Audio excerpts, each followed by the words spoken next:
If I don't see that dog today, I'm calling animal control. He's breaking my heart." I said it out loud to no one in particular, standing by the coffee cart near the edge of Millstone Park. The barista, Anna, gave me a tight smile, probably not sure how to respond. It was the kind of thing people say when they're trying to lighten a heavy feeling with humor. But I wasn't joking. The dog had been coming to the same bench every morning for the past 6 weeks. Right on schedule, too.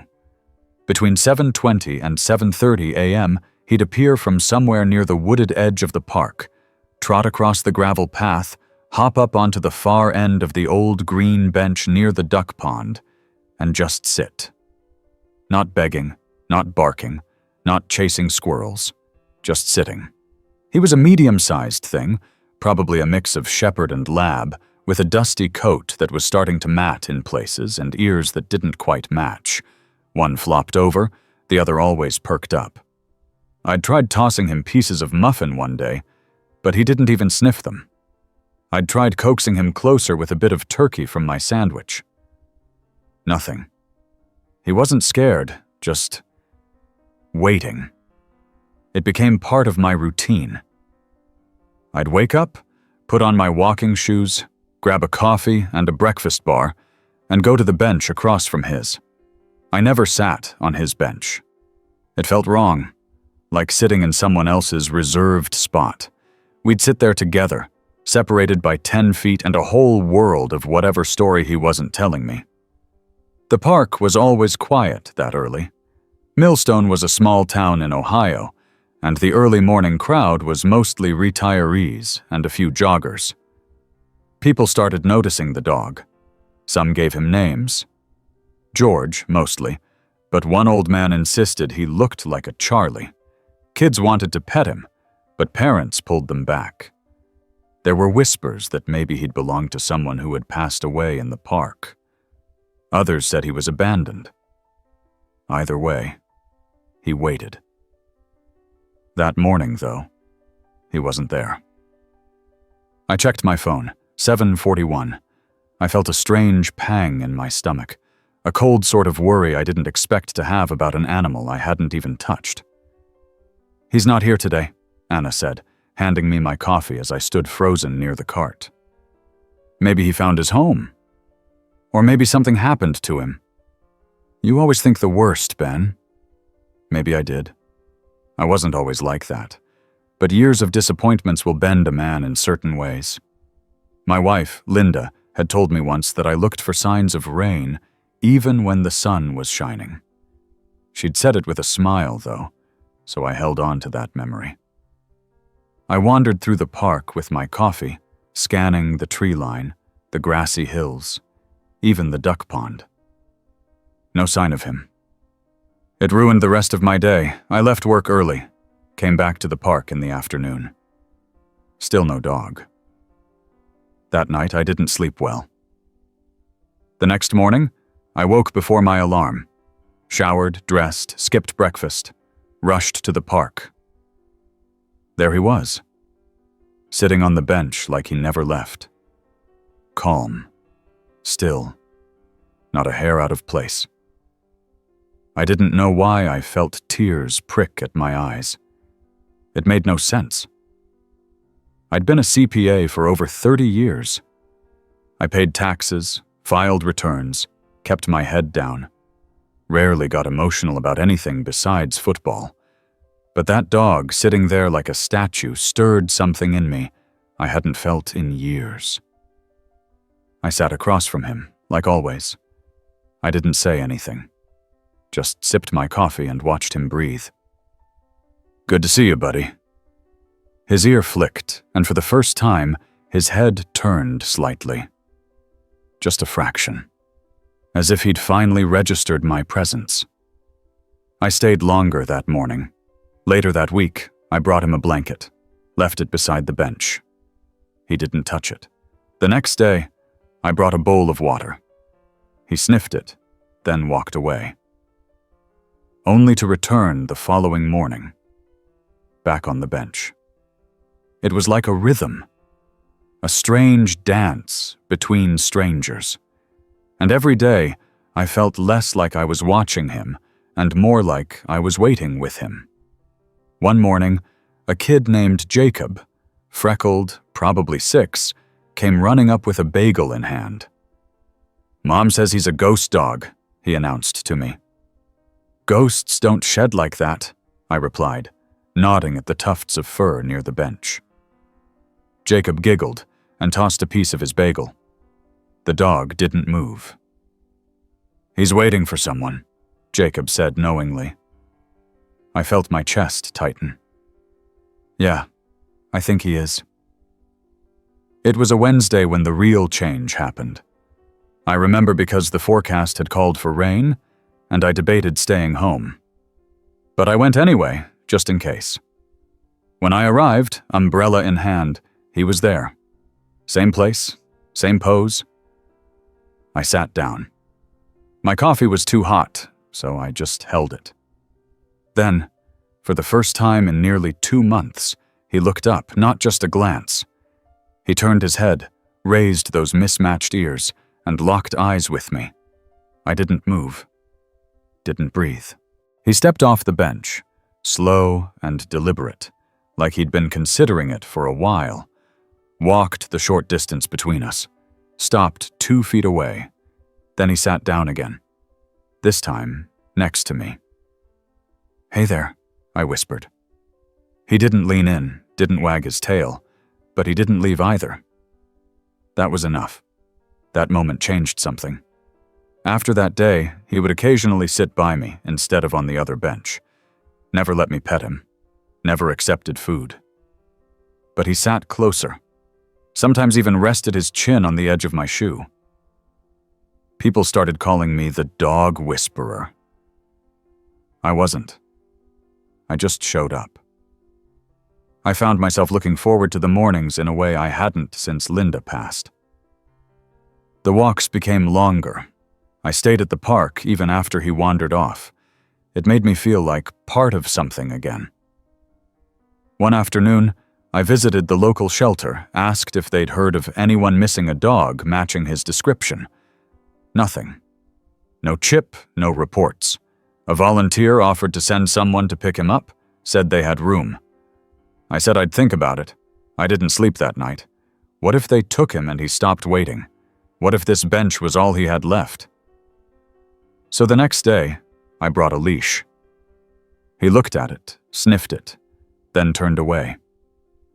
I left it on the bench. We kept up our routine. A month passed. The leash stayed untouched.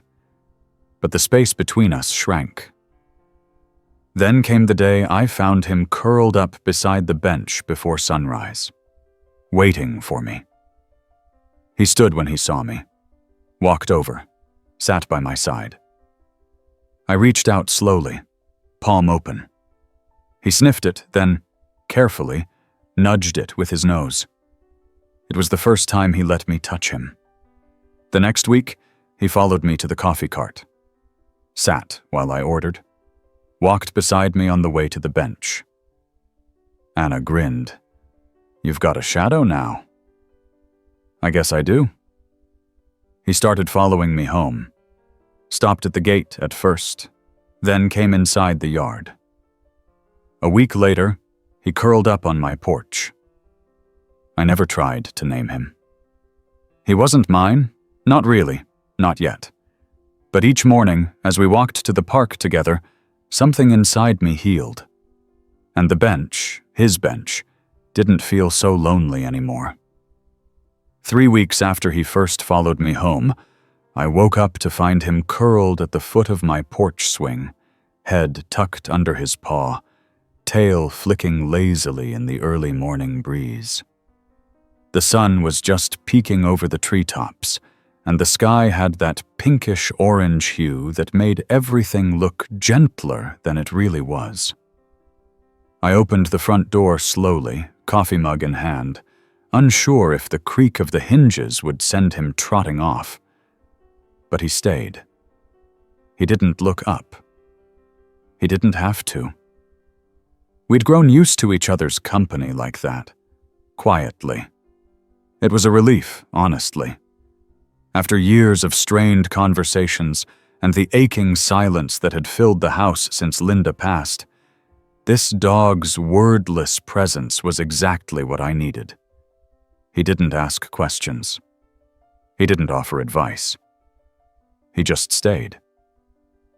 The neighbors noticed. Karen from next door waved from her porch, the same way she had for years, except this time she added, "You got a friend now, Ben."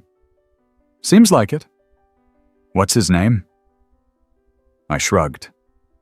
"He hasn't told me yet." Karen laughed. "Well, he sure seems to like you. He likes the porch."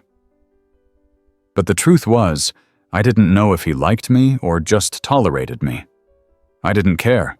He was there, and that was enough. When I stepped onto the porch and sat down on the swing, he lifted his head and watched me, eyes soft and alert. I reached into my pocket and pulled out a small piece of sausage I'd saved from breakfast.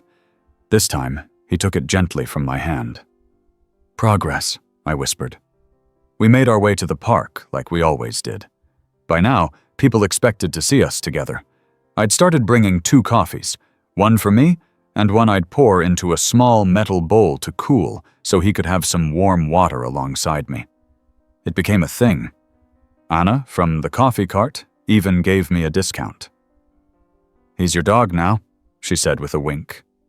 "Not yet," I said. "He's still deciding."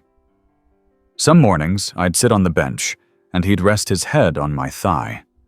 Other days, he'd sit on the bench like before, keeping a polite distance, like he needed space to think. I respected that. I didn't want to rush anything. After all, he'd been waiting for someone, or something when I first found him. Maybe he still was. On a chilly Tuesday, a woman approached us as we sat near the pond. She looked to be in her 50s, wore a windbreaker and walking shoes, and held a photo in her hand. "Excuse me," she said. "Is that your dog?" I stiffened. The dog didn't move.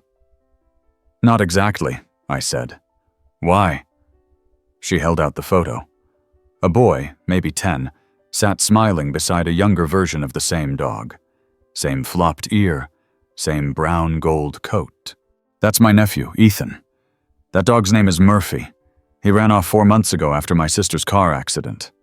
Ethan was in the hospital for weeks, and when he got home, Murphy was gone." My heart thudded. The dog didn't react to the name, didn't turn, didn't move. "I've seen him here for a while," I said. "He shows up every morning." She nodded, eyes glassy. "My sister used to bring him to this park, this bench, every day, before she picked Ethan up from school." That explained it. The waiting, the stillness, the timing. "You want to try calling him?" I asked. She knelt beside us, photo still in hand. "Murphy?" she said softly. "It's Aunt Carol. Come here, boy." He turned slightly, sniffed the air, but didn't move. "Murphy," she tried again. "Ethan misses you." Still, nothing. She looked at me, heart sinking. "Maybe it's not him?" I didn't say anything. Part of me hoped it wasn't. But the face in the photo, the way the dog's ears twitched at the sound of her voice, it was him. "He might just need time," I offered. She stood, brushing her knees. "I'll bring Ethan tomorrow. Maybe he'll recognize him." I nodded. "Okay." That night, the dog stayed on the porch again. I sat beside him, a blanket on my lap, wondering what tomorrow would bring. When morning came, I made him scrambled eggs. He ate them all. We walked to the park together, as always. Carol and Ethan were already there. The boy looked thinner than in the photo, cheeks paler, but his eyes lit up when he saw the dog. "Murphy!" he shouted. The dog froze. His tail stiffened. Then, slowly, he turned. Ethan ran forward, arms open. The dog backed up. "Wait," I said gently. Give him a second." Ethan stopped. Kneeling, he held out his hand. "Murphy, it's me. I'm okay now. You can come home." The dog stared. Then he took one slow step, then another. He sniffed Ethan's fingers. And then, finally, he licked the boy's face. Ethan burst into tears. Carol wiped her eyes. "It's really him." I stood, watching quietly. It was a beautiful moment, and it broke me a little. "He's been yours this whole time," I said. "I just kept him company." Carol looked at me. "You gave him something he needed. Safety. Patience. That means more than you know." They stayed at the bench a while, the boy curled around the dog, whispering things I couldn't hear. Then Carol stood. "Would you like to come by sometime?" she asked. "You could visit. Murphy would like that." I nodded slowly. I'd like that. As they walked away, I felt both full and hollow. Happy for them. Lonely again. I went home alone. The porch felt wrong without him. The next morning I woke early again, made 2 coffees, walked to the park, sat on the bench. It was empty. Anna waved. "Back to solo mornings, huh?" "Looks like it." I stayed longer than usual, watched the ducks, listened to the rustle of the trees, tried not to think too hard. By the end of the week, I'd started to return to old habits. Fewer walks, more time indoors. The house was quieter again. Then, one Saturday morning, there was a knock at the door. I opened it to find Ethan holding a leash. At the end of it stood Murphy, tail wagging. "He kept pulling toward your street," Ethan said. "We thought he just wanted a walk, but he stopped in front of your gate and wouldn't move." Carol stepped forward. "He misses you." I knelt, rubbed his head. He leaned into me. "We were thinking," Carol said. "Murphy's got 2 homes now. If you're up for it." I nodded, throat tight. "I'd like that very much." From then on, Murphy came to stay with me every other weekend, sometimes more. He'd sleep on the porch, follow me to the park, drink from his metal bowl. Other times, he'd be at Ethan's, chasing balls and sleeping on couches. We all found a rhythm. I started writing again. Nothing big, just short pieces for the town newsletter. Stories about dogs, mostly. One about a bench in the park. People asked if I'd adopt another dog. I always said maybe. But the truth was, Murphy had filled a space I didn't know I still had open. And even if he wasn't mine in the official sense, the bond was real. Sometimes when he wasn't around, I'd still go to the park, sit on our bench, sip my coffee. And every now and then, I'd feel something warm against my shoe. A presence. A memory. Not a ghost. Just a friend, stopping by. It wasn't the end of anything, just the middle of something quiet and good. And I was finally okay with that. It was mid-November when Murphy showed up at my door in the pouring rain, soaked from snout to tail, fur plastered against his body like he'd swum across a lake to get here. Ethan stood behind him, holding the leash, but looking as confused as I felt. "I swear he dragged me all the way here," Ethan said, shivering a little as I ushered them both inside. Murphy shook himself violently in the foyer, spraying the walls with a fine mist of water. But I didn't mind. I grabbed 2 towels from the hallway closet and started drying him off while Ethan kicked off his muddy sneakers. "He was pacing around the house all morning," Ethan went on. "He kept going to the front door, then the back, then back to the front. Carol thought maybe he needed to go out, but he refused to go alone. And as soon as I grabbed the leash, he bolted." Murphy stood calmly now, allowing me to wrap the towel around his shoulders like a shawl. His eyes met mine in that unblinking, silent way he had. I couldn't read them, but I understood something was different. "He wants to stay for a while," I said quietly. Ethan nodded. "I think so too." They stayed for dinner. I made grilled cheese and tomato soup, the kind Linda used to call lazy comfort food. Ethan sat at the kitchen table while Murphy lay beside my chair, steam rising from his damp fur. The boy talked about school, about how he'd finally joined the art club and was working on a winter landscape. I didn't say much, just listened. It felt good, having voices in the house again. That night, Murphy curled up beside my armchair instead of the porch. I tossed an old quilt over him and let the fire burn long past bedtime. Ethan fell asleep on the couch. I didn't wake him, just sat there, watching the flames dance and listening to the occasional shift of paws on hardwood. Carol picked Ethan up in the morning, but she didn't take Murphy. She looked at him, then at me. "He's made his choice for now," she said. "I think we all knew this might happen." I nodded. He can stay as long as he wants. The weeks that followed were some of the most peaceful I'd known. Murphy and I fell into a rhythm again. Coffee walks, park visits, lazy afternoons on the porch. Thanksgiving came and went quietly. I made a small meal, and Murphy sat at my feet through the whole thing, occasionally glancing at the counter as if to say, "Turkey, now?" I shared a few scraps. He approved. We visited Ethan often. Carol welcomed me like family. One Saturday, the three of us went to the tree lot on the edge of town to pick out a Christmas tree.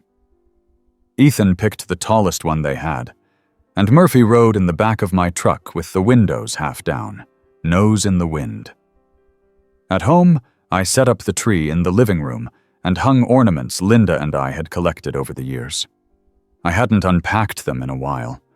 Each one held a memory, a trip, a laugh, a winter morning with too much coffee and not enough patience for tangled lights. Murphy sat beside the box as I worked, watching me carefully. "You think she'd like it?" I asked him. He let out a short huff. "Yeah," I said. "Me too." That night, we walked to the park together. It had started snowing, the first real snow of the season. Flakes clung to Murphy's coat, and he shook them off every few steps. The town had strung lights along the path near the pond, and the bench, our bench, had a dusting of snow on it. I brushed it off and sat down. Murphy jumped up beside me. The pond was frozen around the edges. A few ducks still waddled near the bank, feathers puffed against the cold. A man jogged past and gave us a wave. "Evening, Ben. Murphy." I nodded back. "Funny how people know your name now," I said to Murphy. He yawned. We sat there until the snow started to stick. Then we walked home in the quiet. The next few days were uneventful. I finished a short story for the newsletter and started working on a puzzle Carol had dropped off. 1,000 pieces, mostly snowflakes and pine trees. Murphy occasionally nudged pieces off the table with his nose.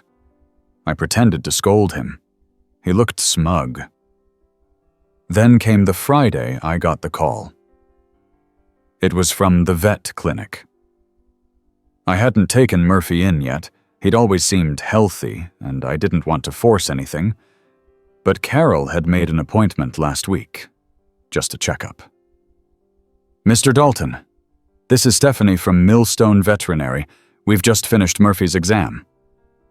"Is he all right?" A pause. "We found something in his abdomen. A mass. It's fairly large. We'd like to do some further imaging, possibly a biopsy." I didn't speak. "He's comfortable. Alert. But we do recommend you bring him home for now, while we wait for the next steps. He'll be glad to see you." I picked him up 10 minutes later. He walked to the truck, like nothing was wrong. Tail wagging, tongue lolling.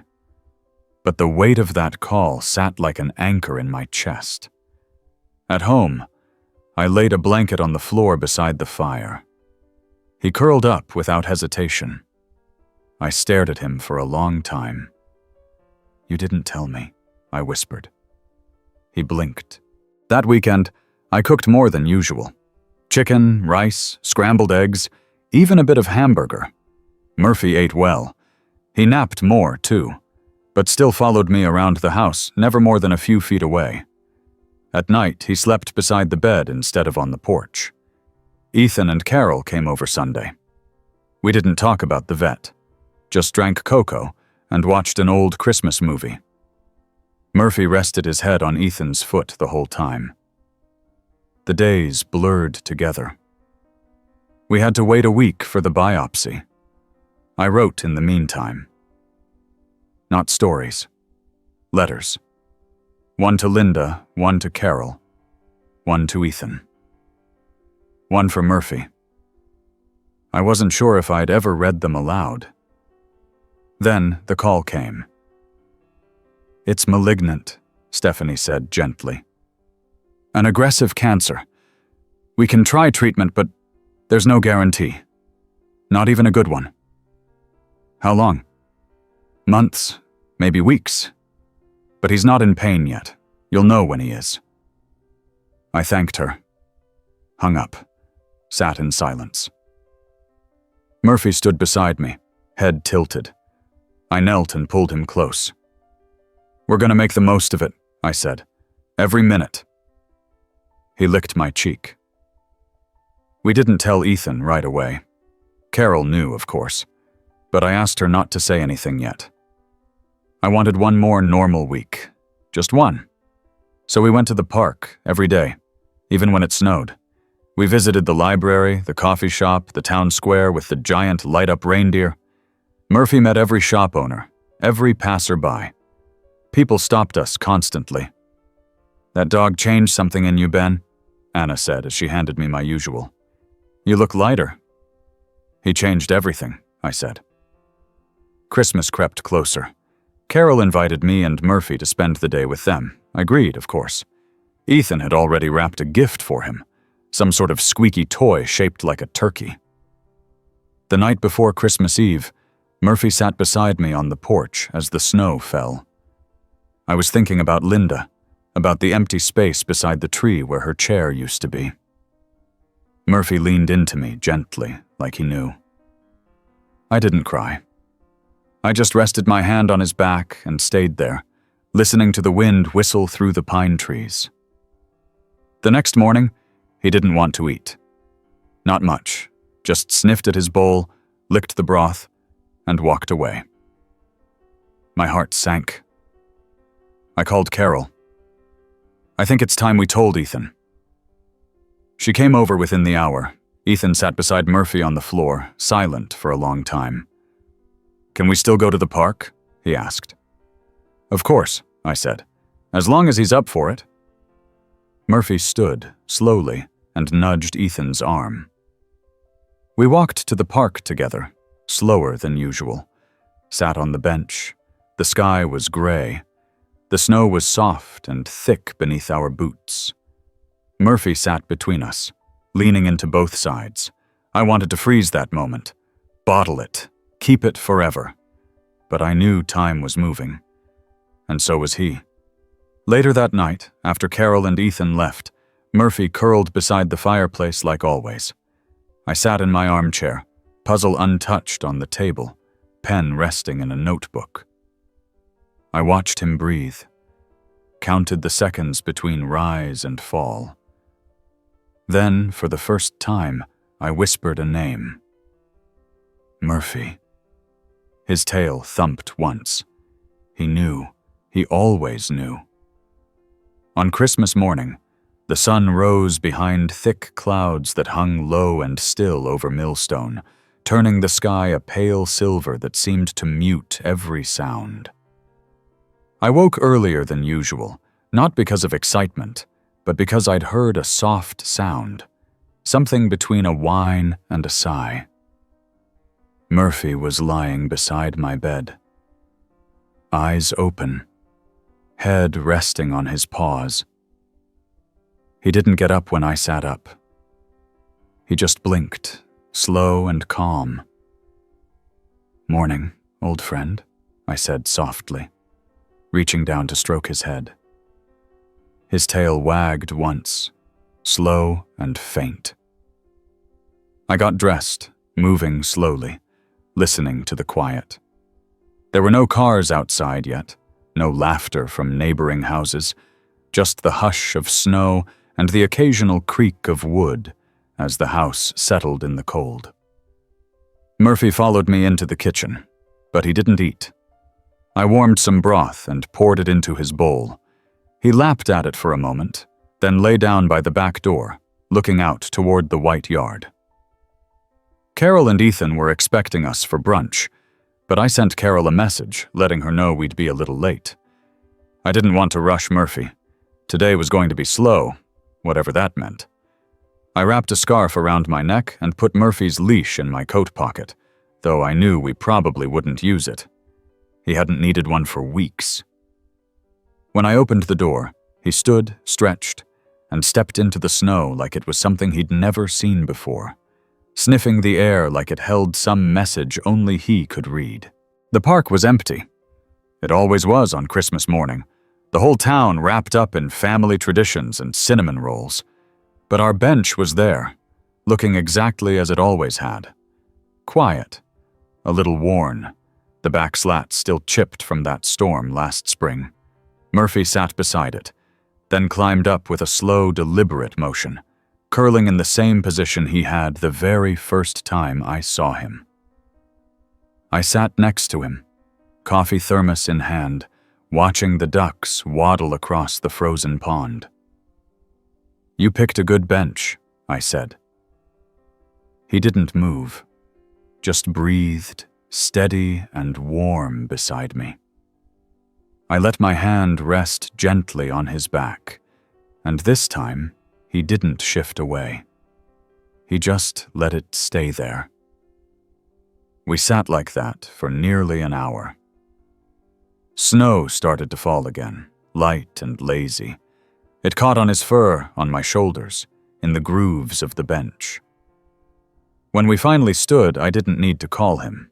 He followed on his own, walking close to my leg like he used to when he was tired. We took the long way home, past the bakery, the old school, the library with its wreath still hanging slightly crooked. Every corner of the town felt like a memory now. At Carol's house, Ethan met us at the door with a Santa hat on sideways and a face full of excitement. "Merry Christmas!" he shouted. Murphy's tail lifted a little at the sound. Carol came out from the kitchen, apron covered in flour, and pulled me into a hug. Her eyes went immediately to Murphy. "He all right?" "For now," I said. She nodded. "Let's make today a good one." And we did. We had pancakes and eggs and too much cocoa. Ethan gave Murphy his toy, an absurdly bright plush goose that honked when bitten. Murphy sniffed it, then curled up beside the couch, toy resting under one paw like a promise to play later. In the afternoon, we played board games and listened to Christmas music on the old record player Carol had inherited from her father. The crackling vinyl gave every carol a nostalgic warmth, like it had been played just for us.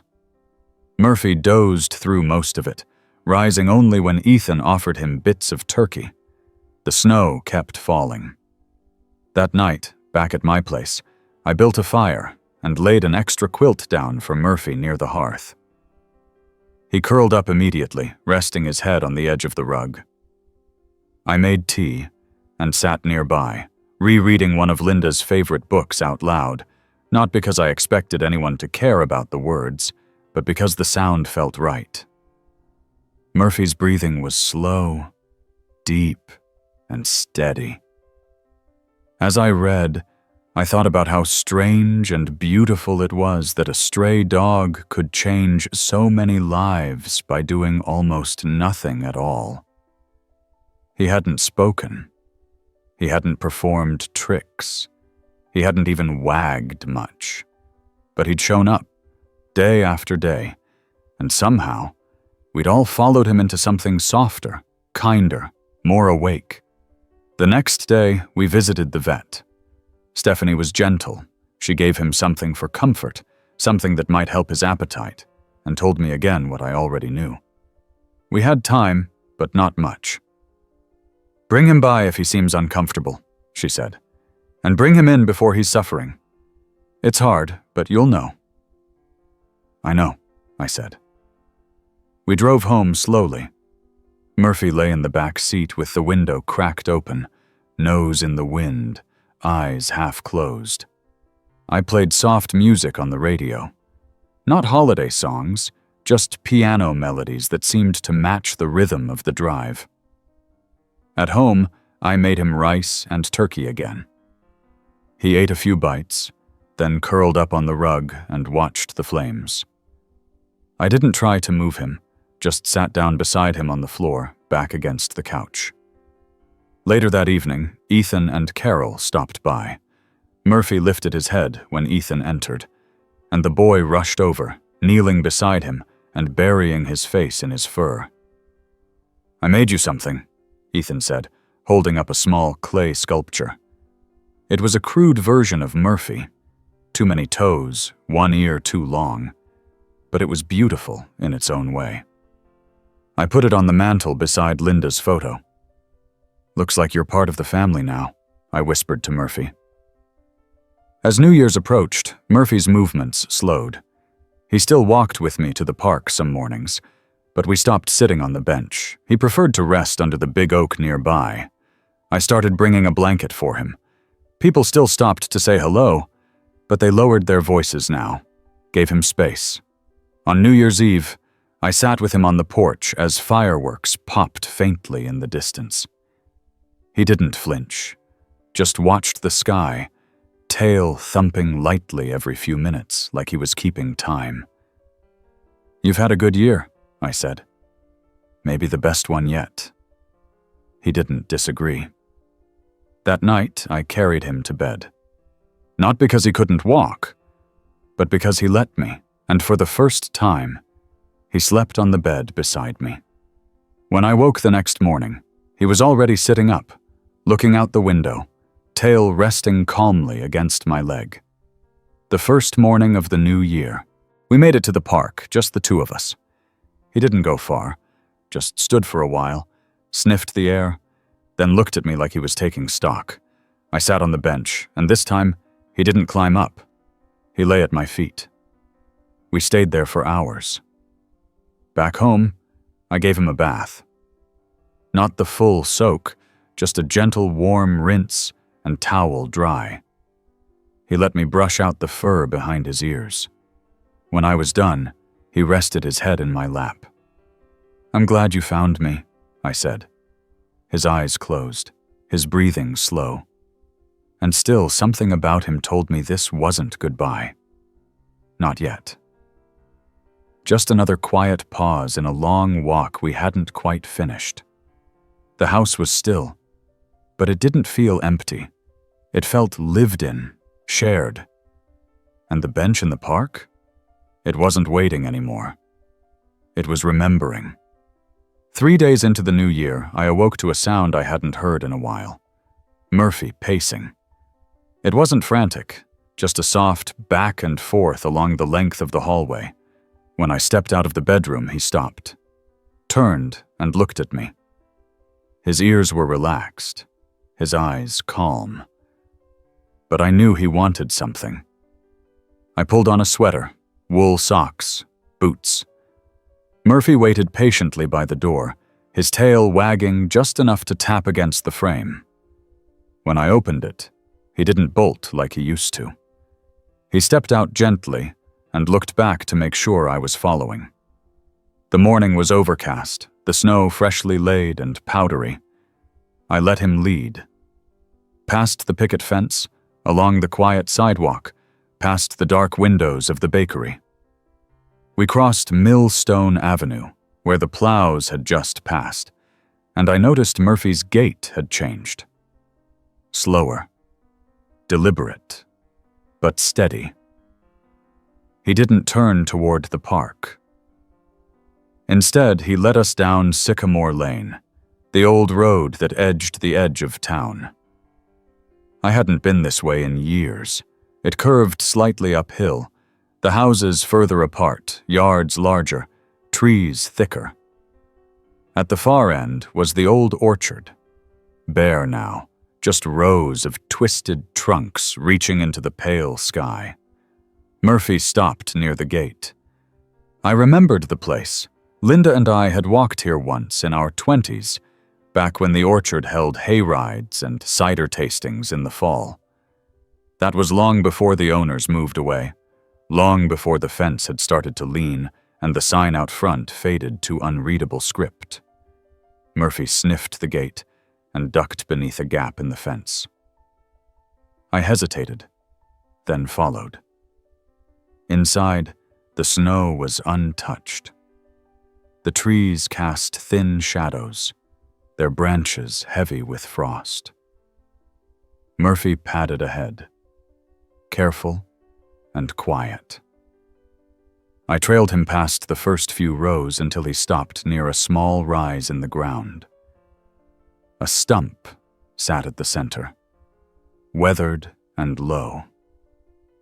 Murphy climbed onto it and sat. I stood in the silence, watching him. Then he looked up at me, and something in his expression made me sit down right there in the snow. No bench, no thermos, just the two of us, surrounded by sleeping trees. I didn't speak. I didn't need to. After a few minutes, Murphy hopped down, walked back to me, and rested his chin on my shoulder. He stayed like that for what felt like hours. When we walked home, the wind picked up. Snow blew in little whirls across the sidewalk, but Murphy didn't seem cold. He moved with purpose, each step light but sure. Back home, I dried his paws, laid out his favorite blanket by the fire, and heated some chicken broth. He drank it all this time. A small victory. The rest of the day passed in a haze of quiet chores and short naps. He followed me from room to room, never more than a few feet away. When I folded laundry, he lay across the doorway. When I wrote a letter to an old friend, he rested his head against the leg of the desk. Later, Carol called. "Ethan says he misses Murphy. Think he could come over tomorrow?" "Of course," I said. "He'll like that." The next morning, Murphy perked up as soon as I said Ethan's name. His tail wagged faster. He moved to the door without prompting. We walked to their house. Slowly. Murphy paused more than usual, sniffing trees, watching the clouds drift. Ethan opened the door and practically threw his arms around Murphy's neck. Murphy gave him a soft lick on the cheek and followed him inside like he belonged there. Carol offered me coffee, and we sat in the sunroom while Ethan played with Murphy on the rug. Carol watched them, her hands wrapped around the mug. "I think he wanted to say goodbye yesterday," I said quietly. Carol's eyes filled. "He still looks strong." "He is," I said, "but there's something in his eyes, like he's making peace." That afternoon, I left Murphy with them. Ethan promised to brush him and read him part of a mystery novel he'd started. Murphy had always seemed fond of Ethan's voice. I spent the evening organizing photo albums. I found one with pictures of Linda and me in the orchard, laughing under red leaves. One shot had a bench in the background, not unlike the one at the park. I hadn't remembered that detail until now. By the time Carol brought Murphy back the next morning, snow had started falling again. He looked tired, but content. He climbed onto the porch slowly, gave my hand a nudge, and settled by the swing. I sat next to him and sipped coffee from my thermos, watching the snow drift. He leaned gently into my side. For the rest of that week, our walks shortened. We'd make it to the end of the block or the edge of the park, and then turn around. Murphy seemed to prefer staying close. I moved his blanket from the fireplace to my bedroom so he didn't have to climb stairs. Each night I found him curled near the bed before I'd even turned in. One night, just after midnight, I heard him whimper. I got up, knelt beside him. His breathing was uneven. I stroked his fur and whispered his name. He opened his eyes, looked at me, and wagged his tail once. "I'm here," I said. "We're home." I stayed with him until the rhythm of his breath steadied. Then I brought my pillow down beside him and lay on the floor. The next morning, he was up before me. He nudged my shoulder gently, and when I sat up, he was waiting by the door. We didn't go far, just to the park. The path was icy, but I walked slowly. Murphy walked ahead, stopping occasionally to look back. We made it to the bench, and he lay down in the snow beside it, his head resting against the leg of the wood. I sat down. "I think this place helped both of us," I said. His tail moved once. People passed us, bundled in scarves and heavy coats. A few waved. One man, someone I'd never met, stopped to offer a biscuit from his pocket. Murphy didn't take it, but he sniffed the man's glove before resting his head again. "Good boy," the man said, and walked on. We stayed at the bench for a long time. When the wind picked up, I stood, dusted snow from my coat, and turned toward home. Murphy followed, slowly, his body moving like every step was being carefully measured. That night we sat together in the living room. No fire, just the quiet tick of the clock and the sound of snow tapping at the window. Murphy had his blanket, and I had mine. And somewhere in that stillness, I realized something. He wasn't holding on because he had to. He was holding on because I needed him to. And maybe, just maybe, he wanted to give me one more week of mornings. I didn't know how much time we had left, but I knew this much. Every walk, every breath, every quiet sit on a bench in the cold had become part of something bigger than I ever expected. And I wasn't walking alone anymore, not really. Not even when the bench was empty. The first warm breeze of January came early that year, carrying with it the faintest smell of thawing earth. Millstone was still wrapped in snow, but the hard edges had softened. Snowbanks slumped slightly at the corners of driveways, and roofs dripped steadily through the afternoon. I noticed these things because Murphy seemed to notice them too. Every time we stepped outside, he paused at the porch steps, lifting his nose to the air like he was reading a message in the temperature. It had been almost a month since his diagnosis. And though his body moved slower, there was still purpose in his steps. He wanted his routine. He wanted to walk. And I was going to give him that for as long as I could. We didn't go far, just to the edge of the park, sometimes a loop around the duck pond if he was feeling strong. On those walks, we'd pass a few familiar faces. Some would stop to say hello. Others would simply nod, understanding there was something solemn in Murphy's quiet dignity. One morning, I noticed a small sign staked into the ground near the main path in the park. It was laminated and handwritten. "In honor of the dog on the bench, thank you for teaching us to slow down." I stared at it for a long while. Murphy stood beside me, tail still, looking straight ahead. That afternoon, I told Carol about it. "People have been watching him longer than you think," she said. "That dog changed something in this town. You did too by staying beside him." I didn't know what to say to that. I wasn't trying to change anything. I was just trying to be present. Ethan had started drawing pictures of Murphy every time he came over. Crayon sketches, mostly, but full of detail. One of them showed the two of us sitting on the bench, a snowy path behind us, and Murphy wearing a scarf that looked suspiciously like the one I always wore. "He's your dog," Ethan said one evening, holding up the drawing. "Even if he started out mine, I didn't argue. I couldn't. One Tuesday, Murphy didn't want to get up. He tried, shifted his weight, adjusted his front paws, but something held him down. I knelt beside him and ran my hand along his side. He wasn't in pain, not exactly, but his body felt tired in a way that went beyond rest. I stayed home from work, called in to let them know I wouldn't be taking on any new clients that week. I canceled lunch plans. I brewed tea and read aloud from a book I hadn't touched since college. Murphy listened, or maybe just rested, but I liked to think he heard me. Later that afternoon, Carol and Ethan stopped by with a basket of cornbread and a jar of homemade apple butter. Ethan knelt beside Murphy and whispered something into his ear. Murphy opened one eye, licked his nose, and went back to sleep. I think he wants to visit the orchard again, I said. You'll take him? Carol asked. If he can make it there? Yes.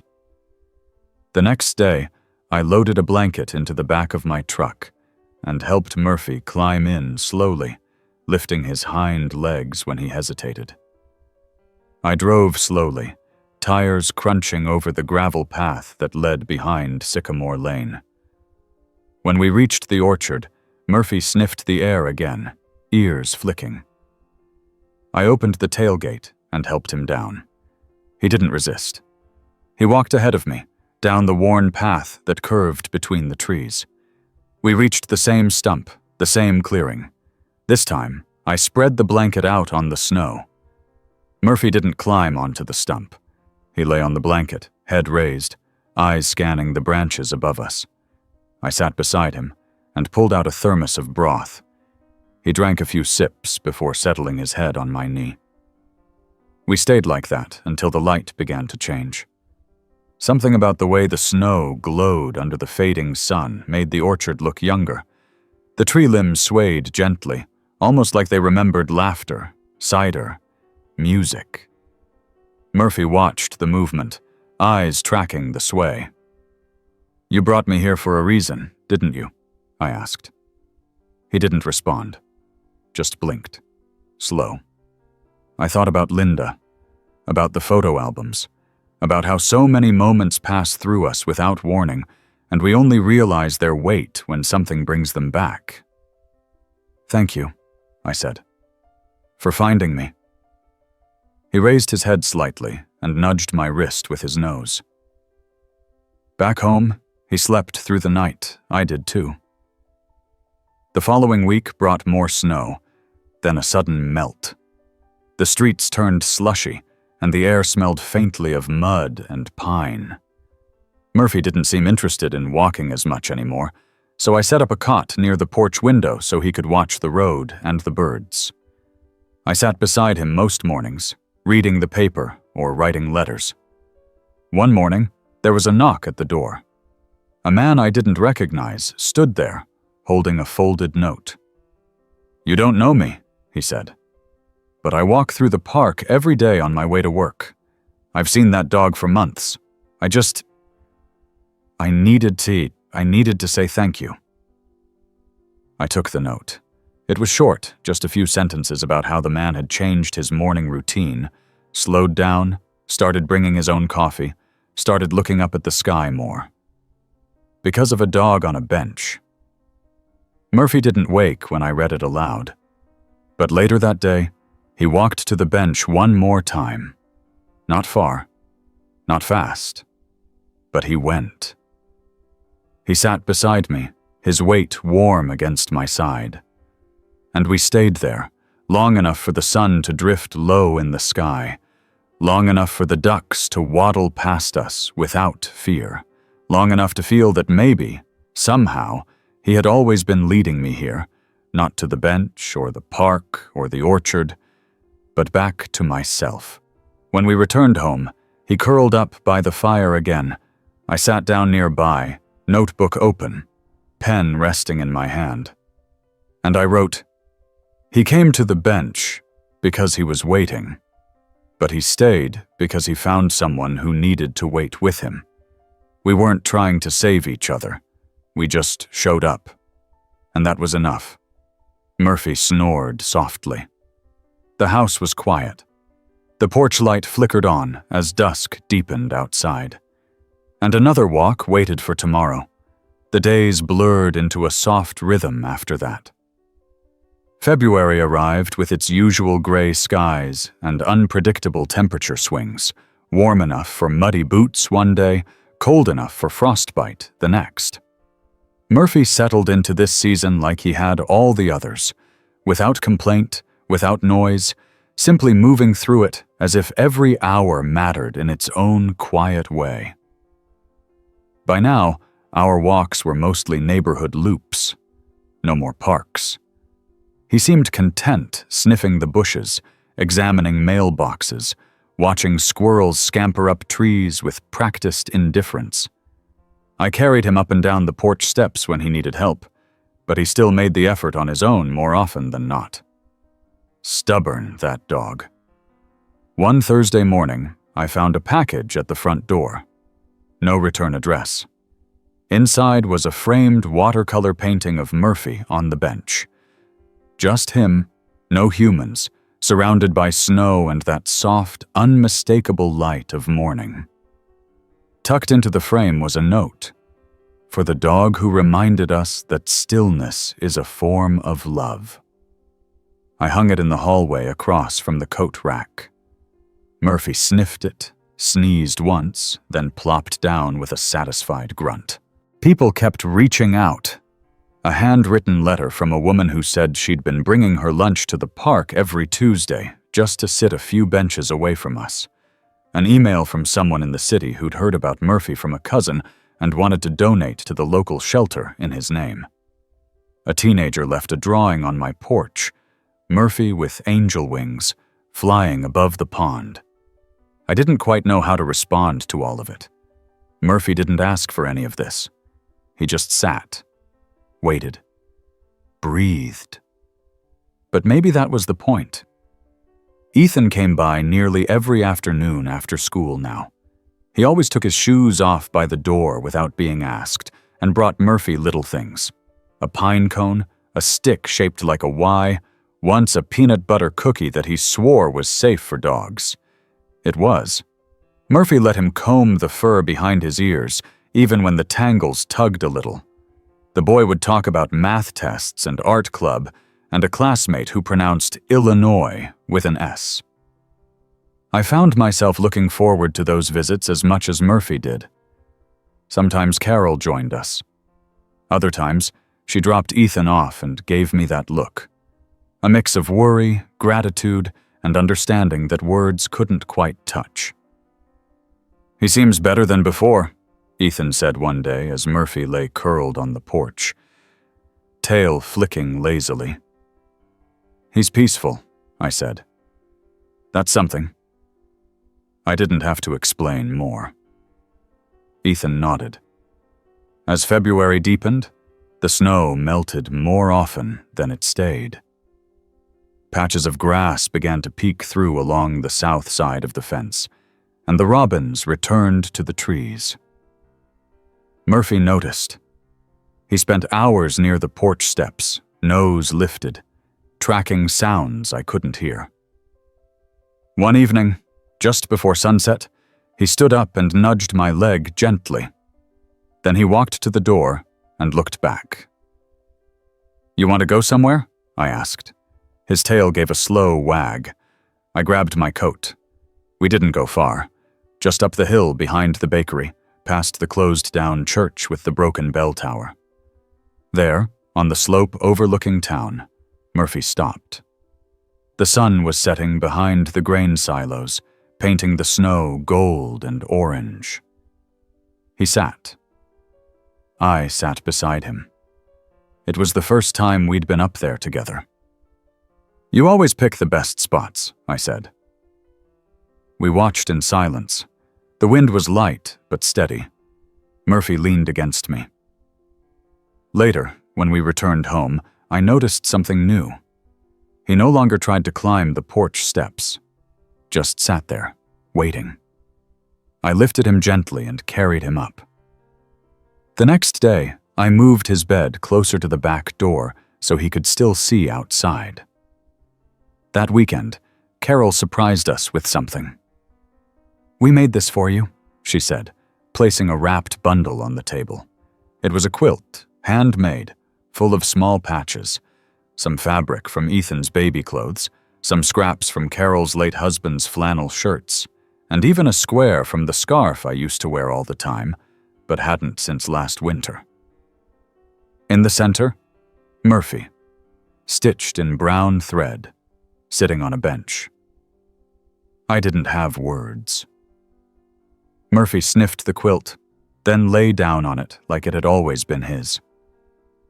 We started keeping it in the living room. Every evening, after dinner, he'd curl up on it, and I'd sit nearby with a book or a notebook or nothing at all.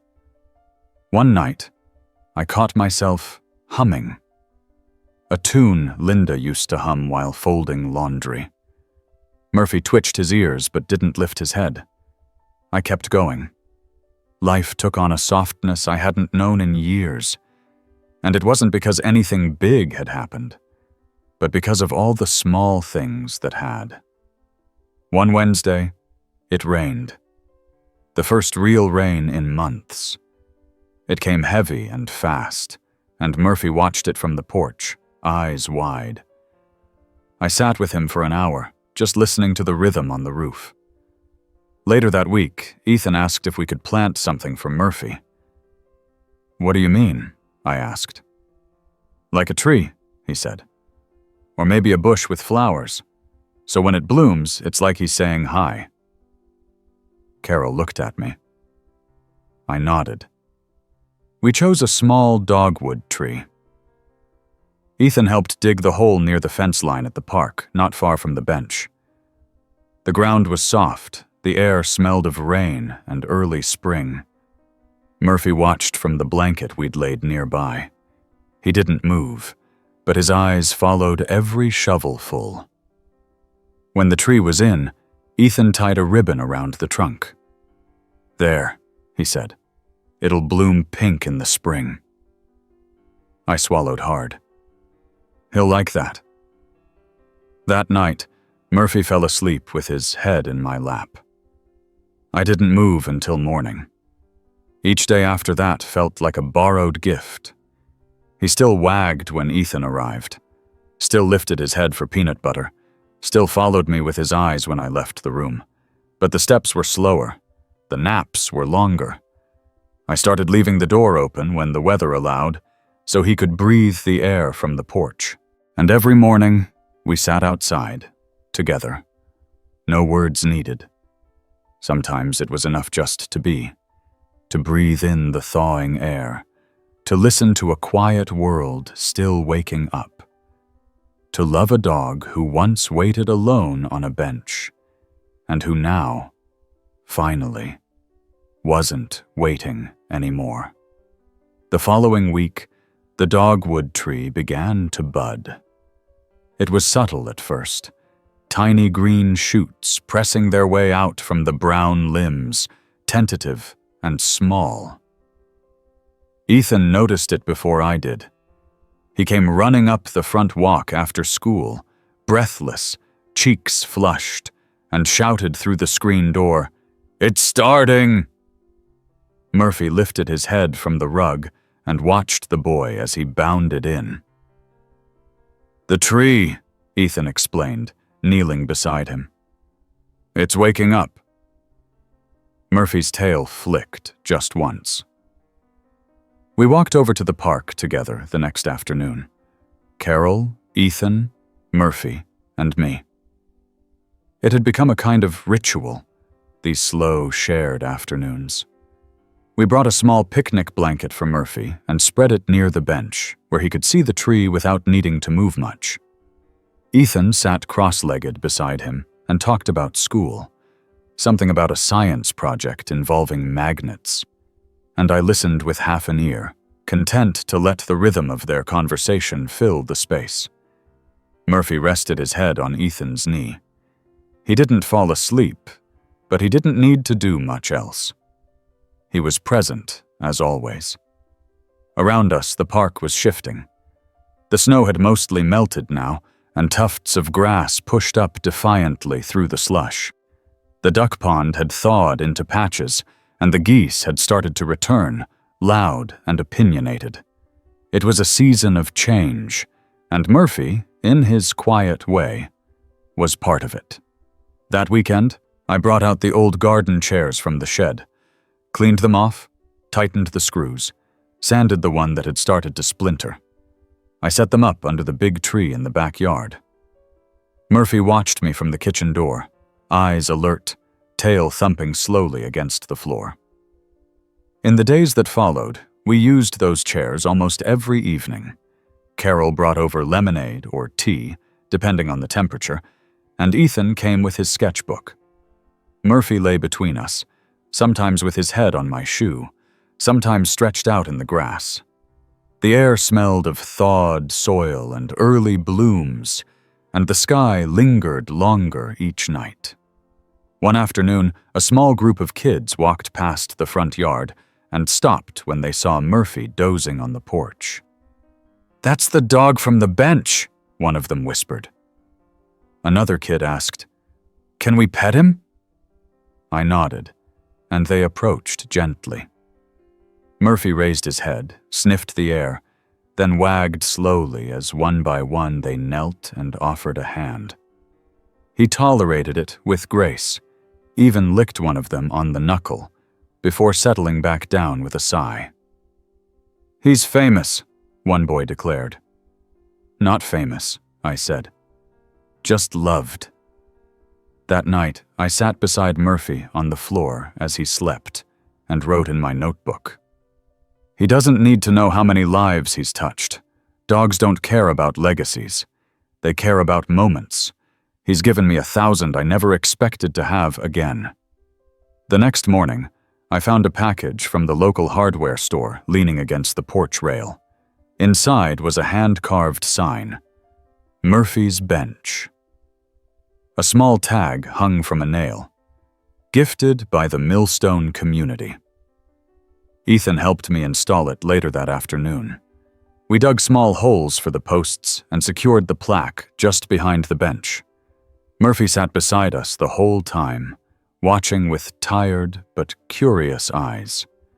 When we finished, I sat on the bench and patted the seat beside me. Murphy didn't climb up anymore, but he laid down next to it, resting his head on the leg like always. We stayed there until the wind picked up and the sun dipped behind the trees. After dinner that night, Carol stayed back to help clean up, while Ethan sat with Murphy in the living room.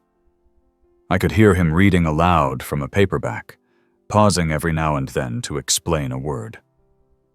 "He's like a very patient librarian," Carol said with a soft smile as she dried a plate. "More like a quiet professor," I replied.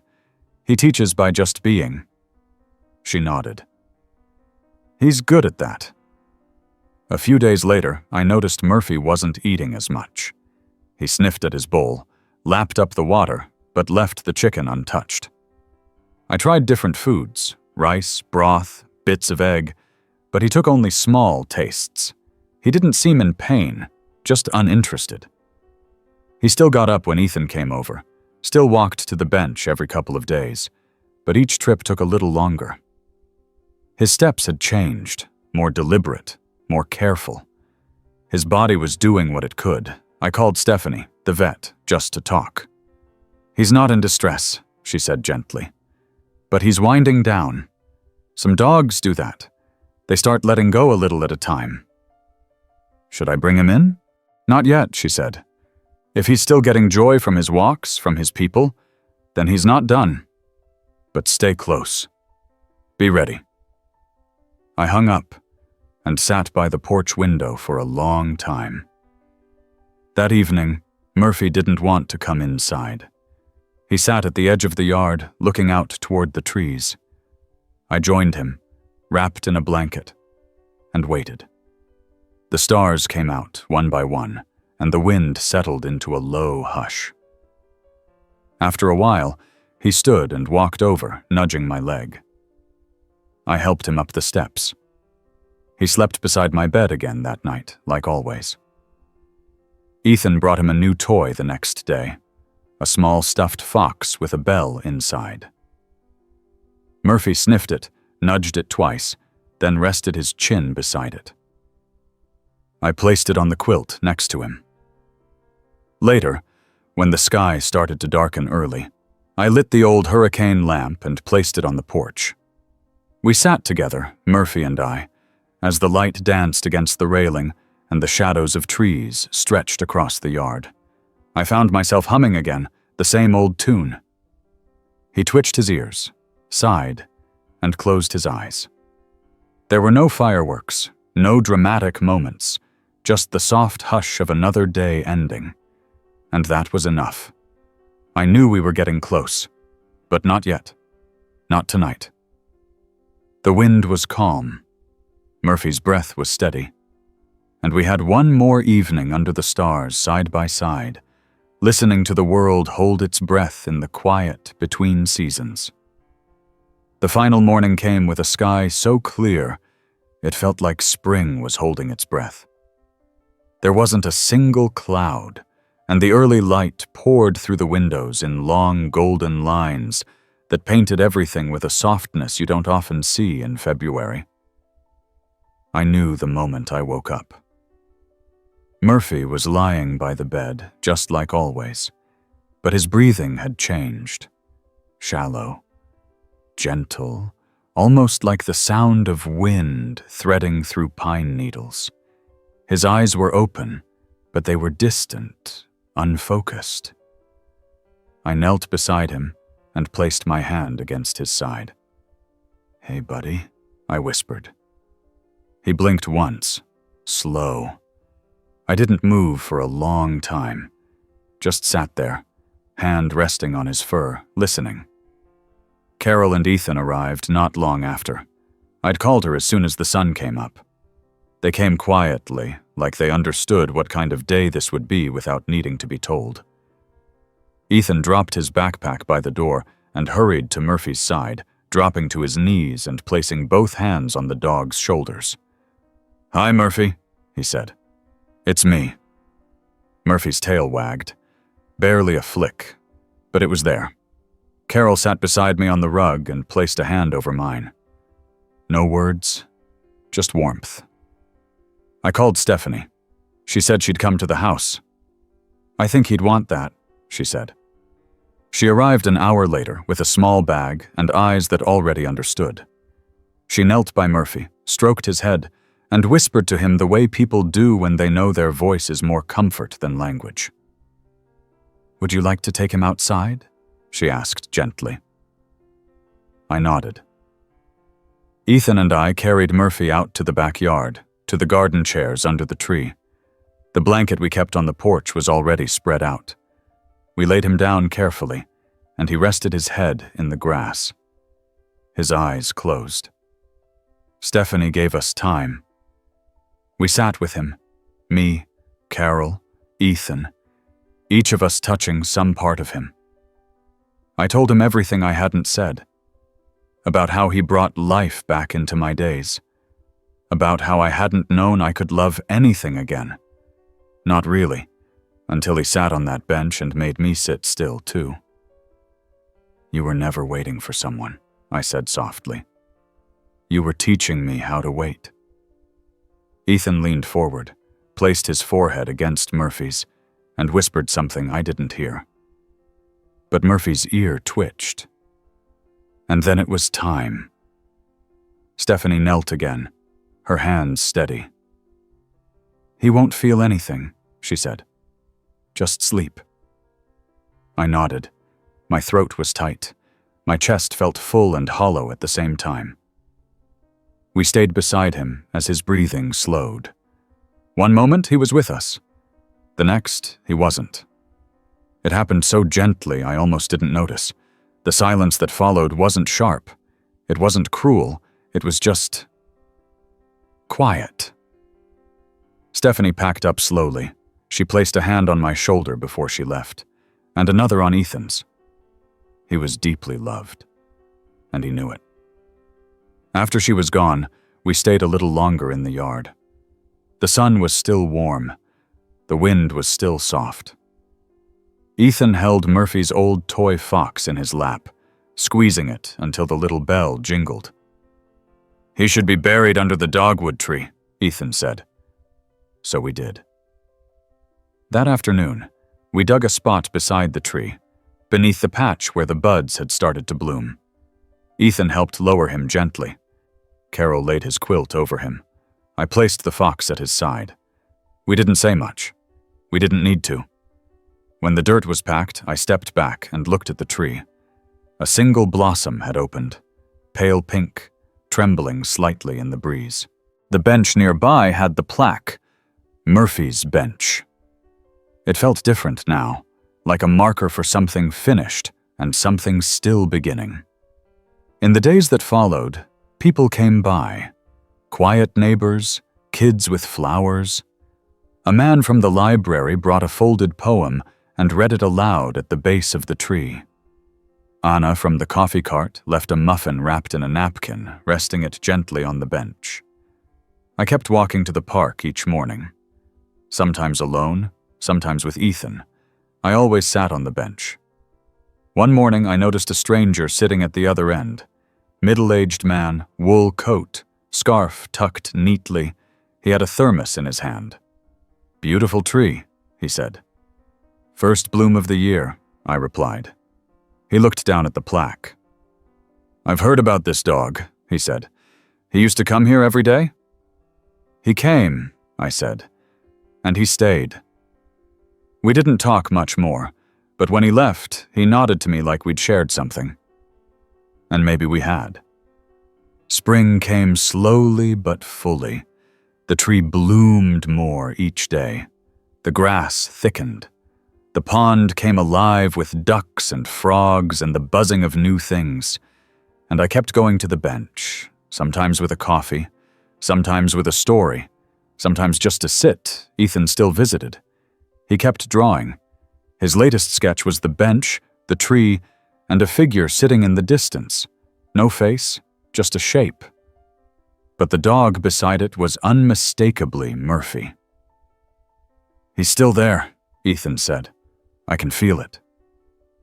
I believed him, and when I sat on the bench at sunset, the wind would sometimes shift, and the blossoms would fall like little notes from the sky, and I would smile. Because some things never really leave. They just wait. Quietly. Until someone finally looks up and sees them just sitting there, like they never left at all.